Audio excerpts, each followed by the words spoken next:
মই ৰাতিপুৱা ঠিক মই 9টামান বজাত গম পালো যে ইয়াত তেলৰ এটা অসুবিধা হৈ হোৱা বুলি, যিটো ভূমিকম্প হৈছিল। গতিকে মই ভাবিছিলো যে সেই সময়তে বোধহয় নিশ্চয় পাইপৰ কিবা গণ্ডগোল হ'ল নেকি, কিন্তু ইয়াত আহি মই গম পালো যে আচলতে নহয়, 9:30 বজাতে ঘটনাটো ঘটিছে। ঘটনাটো ঘটি পেলাই আকৌ অইলৰ মানুহে গম পায় তেতিয়া 9:30 তেওঁলোকে অইলটো বন্ধ কৰি দিছে।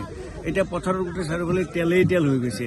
এতিয়া মানুহবিলাকে গাঁত খান্দিছে, তেল হৈছে, কিন্তু পাইপৰ ওপৰত কোনো ৰাইজে একো অনিষ্ট কৰা নাই।